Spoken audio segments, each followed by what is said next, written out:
TCS and Chandrasekaran. Menika, over to you. Hello and welcome to day 2 of Davos, the WEF's annual meeting 2011. The conversation continues to be focused on the risks to the global economy, even though this year we see no big crisis sort of hanging over our heads. I am joined by Godrej of the Godrej Group and N. Chandra of TCS. Chandra, Mr. Godrej, thank you very much for joining me. Good to be here. It's nice to be in Davos after almost 2 or 3 years of... Especially in this lovely weather. In this weather, yes. So facing continuously gloomy news, and this year there seems to be no big crisis standing over our heads, which also makes it a little dull and boring. Well, I think it's a good recovery. I think, what was it, 3 years ago it was quite depressing here in Davos. But I think now the global economy is set to grow by 4.5%. Things seem to be recovering. The European crisis seems to be by and large behind us.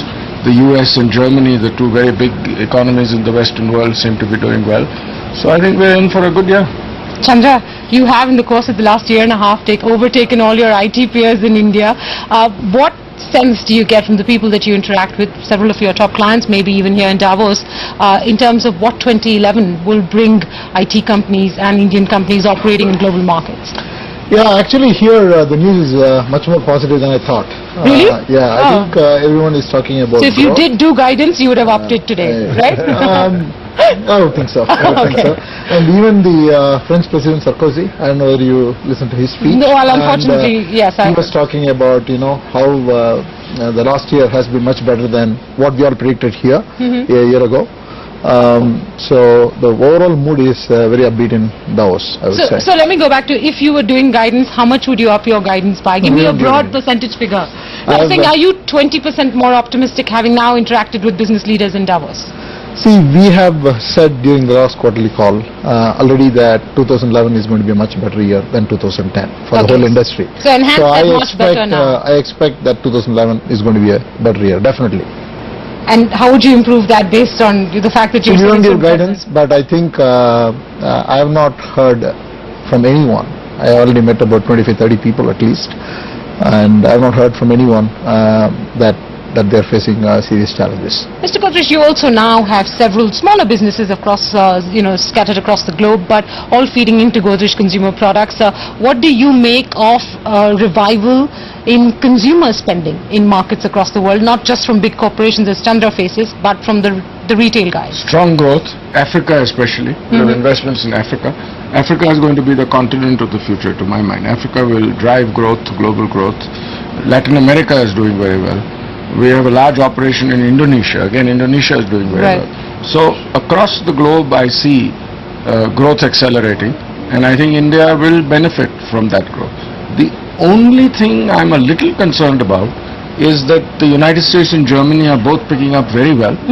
There could be a question of investments which were coming to India because of Indian growth being very strong and Western growth not being strong, could get diverted back to the Western countries. How substantially? Because this is a question I've been asking every business leader. That's up to us to see that we create an atmosphere in allowing investments, opening up FII, opening up FDI especially, so that despite this sort of a phenomenon, we can attract investment in an increasing manner. So it's up to us to see that this particular change we do something about, so that we continue to have increasing investments into it, and we can do that. Chandra, do you agree that to some degree the attractiveness of India has decreased this year relative to the growth spots that we are seeing, whether it's in the US and signs of recovery or Germany? I don't think that the attractiveness has reduced. It's a question of India capturing that investments, I think, by the right avenues. That's what I would think. I think India still remains attractive. Everyone I talk to wants to know more about India. So everyone knows that India is looking at 8.59% GDP growth rate, and everyone. But those are just numbers. When it comes to governance, we've had 6 or 8. We've had a few issues, and a few very serious issues going all the way up to a cabinet minister. So hopefully we'll put those things behind and learn from that. But I think he agrees with me. No, a few hiccups. But let's see. The 2G scam is the biggest one people were talking about. After that, before it came into the public, we had the 3G auction. Yes. Which was very transparent, went very well. So we know how to do it right. We just got to change our policies, make everything transparent, and I'm sure the pressure will create that sort of a situation. So both of you still think they're just hiccups and they're not serious enough to warrant a sort of investment attractiveness re-rating of India to some degree?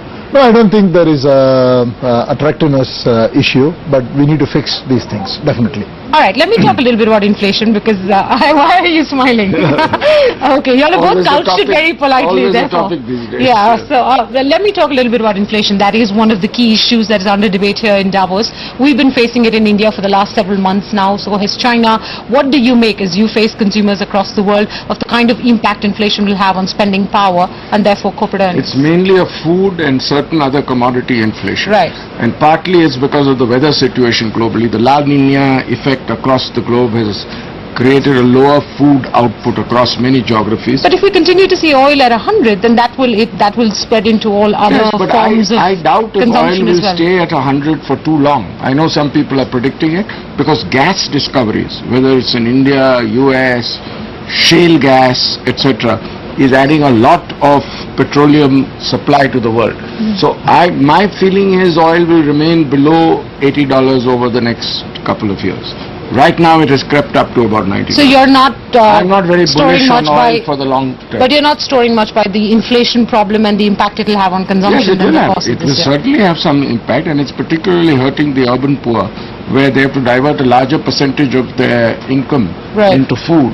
So therefore it's hurting their consumption of some other products. And it is an issue. It is a social issue. It's a political issue. It's a fundraising issue for companies. But I think it's a 6-month issue. Once the global weather pattern improves, the La Nina effect is off, I think agri products come back into a low inflation situation. Okay, Chandra, it doesn't impact your business very directly, nor does it impact your business from the point of view of higher rates and therefore, funds, because you're always cash flush. So, but give me a sense of what you're picking up on how important inflation will be as a topic of conversation this year. I think definitely it's an issue, but the way I would look at it is these are all issues in near term. And the growth rate can go up or go down. But what we essentially need to do is to look at a medium term 3-5 year horizon and then see what we need to do to get the growth rate to 9%, 10% plus. So we definitely need to fix the governance. We cannot have this kind of issues repeat, and we need to take steps to contain inflation in medium term. Are you accounting for inflation to become a global problem as well towards the second half of this year, therefore hurt global corporations' abilities to raise funds, therefore hurt their abilities to spend? Is it going to become that extreme? Monica, I have made a statement in the last call we had. See, this time, whenever they are putting the budget and deciding on their spend patterns, they have taken into account many issues, unlike the last time.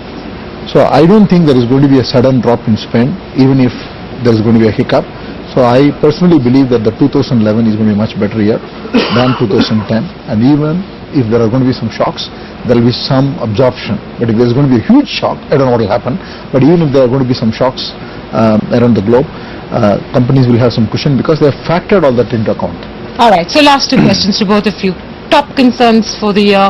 Huge shocks, is there a potential of that at all happening, or do you think the worst is now behind us and it's these smaller gaps that we need to plug? I think a very small probability of any major hiccup coming up. But just to answer your earlier question on inflation, I think we have a solution.